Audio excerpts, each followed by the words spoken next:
So it's like bam. Hello, this is Melissa Etheridge, and this is my music history. I had an older sister, 4 years older than me. I was born in 1961, and she was already deeply into the Beatles. The Beatles had just hit. I remember the album Beatles 65. The way that the song sounded, or I remember the song, Oh, the Night Before, would make me feel this certain way as a kid. And I remember listening that harmony and the George Martin production. I don't think people understand the groundbreakingness that George Martin was for the Beatles. My father, when I was 8 years old, brought home a guitar for my sister. And I had already been jumping around my house. I found an old badminton racket, and I watched the Archies on TV. And I remember like wanting to be Reggie. So when he brought a guitar home, I thought, oh, that's for me. And he said, no, the guitar teacher said you're too young. I was like, what? They said, your fingers are going to bleed and you'll stop. I said, no. And they finally allowed me to take a lesson, and I never stopped. The first song I learned with notes was Twinkle, Twinkle, Little Star. My grandmother passed away when I was 12. And up to then, from about 8 to 12, she was pretty much the only one that would listen to me because, I was just learning. I didn't know, but she had been getting sick and she had cancer. And back then you didn't talk about cancer, so she was just in bed. I didn't know why. And I would go sing to her. And I played this little song. I had a book of children's verses. I had made up a little song to one of the verses, and I played that for her, and she said to me, oh, Missy, they used to call me Missy. She said, Missy, that's so beautiful. When I die, will you put that in my casket? And that made me realize, oh my goodness, she's actually dying. And then a few weeks later, she passed away, and I wrote down the words and gave them to my aunt. I couldn't do it myself. But then I went home and wrote my first real song. It was called Lonely as a Child, to the melody and the chords that song had. Lonely as a child waiting for his mother to come home. It's very sad. Lonely is a child waiting for his mother, but a mother has he none. It's about the war, and this was full folk song time. It's 1972, 3, right around there.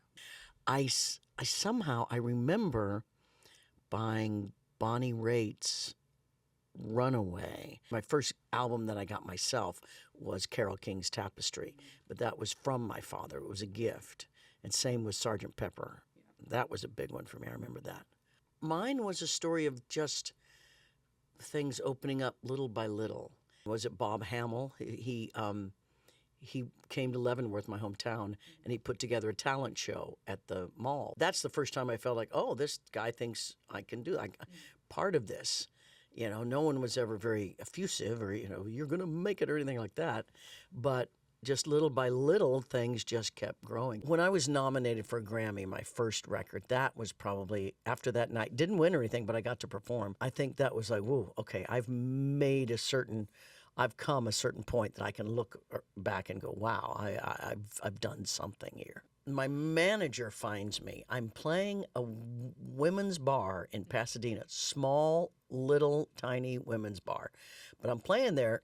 I'm playing 2 different women's bars, one in Long Beach, one in Pasadena, 5 nights a week. So I'm making like $25 a night, sometimes $50 a night, plus tips. My manager, when he finds me, because his wife played soccer with some girls that would come down to see me, so he starts bringing record companies to me, and that was 1983. And for the next 4 years, I think every single record company in Los Angeles came to see me. Warner Brothers, Virgin, A&M, EMI, RCA. Some of them would come back the next week. Some of them would come back for a whole month, and then they'd say, wow, we just don't hear a hit. Now, they were surrounded by lesbians. It was obvious I was a lesbian. It's 1984, 85. No one's out. Nobody's a lesbian. I don't know if that had much to do with it. I don't know. I'm not going to blame that, but I wasn't what they wanted until a producer who had heard me when he was working at A&M, then he said, you know who needs to hear you? Chris Blackwell of Island Records. Chris Blackwell signed Bob Marley, brought Bob Marley to the world, U2, I mean, big music guy. This producer told him a story, said, "Oh, we're going to go listen to a girl just down the street," and drove him, an hour to Long Beach. And he's like, "You've kidnapped me. What are you doing?" But he came in and he heard 4 songs, and he's just this British guy who was just really outside the music business, really, but just loved music. And he looked at me and he goes, "Well, I want you on my record label. I don't know why you're not signed." And that was it. Boom. From the get-go, just be that girl I saw in the bar. I never had an A&R guy. I just turned in the music, and he was 100% supportive, and I'm just so grateful. I just went to see him again, actually, a few months ago down in Jamaica. He's getting on in years, but it was just so nice to see him again. Just a real kind of a father figure sort of to me, and I always wanted to. I don't think he was ever really a fan of my music, but he understood my talent, and he just got out of the way. I really appreciated him. That would be David Letterman. This is back when he was late night. Really, he was known. He would bring the cool music people on. If you go back and find that, you'll hear him say in her national television debut. Ladies and gentlemen, making her network television debut, please welcome Melissa Etheridge. His studio was always freezing cold. If you talk to anybody, I mean, beyond cold, colder than any studio I've ever. It was like you had to wear a winter coat in there in the summer. But he was very kind, and I've been on his show many times. My manager used to tell me, he goes, "Nobody remembers whether you win or not, unless you've got like 5 Grammys in your hands. Nobody remembers whether you win, but they remember if you perform." Because the first time I was performed was "Bring Me Some Water."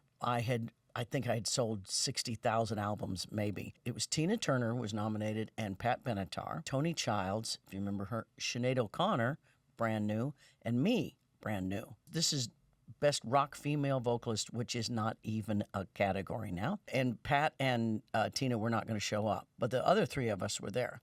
And they wanted to do what they do and combine us all 3 together in one performance.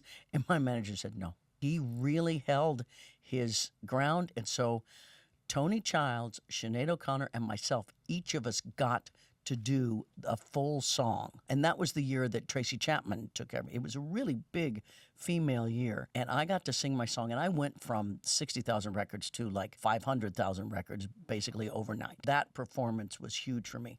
Now, the first time I won a Grammy was my 3rd album, and it was off camera and everything, so it was great to get the hardware. It was like, cool. I don't have a big connection to that win. Lilith Fair was right after my big, like my 4th and 5th album, which was Yes I Am and Your Little Secret. So I had just finished my big world tour. I wanted to just get up and be a guest or whatever in L.A., and I put that out there, and the answer that came back to me was, "We don't have a place for you." I know, and I was like, okay. So, but it's funny how many people tell me that they saw me at Lilith Fair, but I wasn't there. It was a different one. You know what? It's one of my favorite stories, and I tell it to my children's friends, anyone I want to impress. It was early 2000s. I was getting an award or something, and this young girl was also getting an award, and she came up to me and she said that when she was 11 years old, her parents took her to a Melissa Etheridge concert, and she saw me play the 12-string guitar and saw me play guitar, and that's why she learned to play the guitar. And her name was Taylor Swift. Yeah, so it's like bam, bam. You know what? It meant more to me than I thought it did. Yeah, because every year I'd be like, it's fine, whatever. When I did get the call, it was, I was moved, and I did feel that feeling of, wow, I'm being recognized by my peers, by the whole, rock and roll community, and that meant a lot. And it's not often. I mean, Grammys, Oscars, those are great. This is like a lifetime thing, and it felt really good.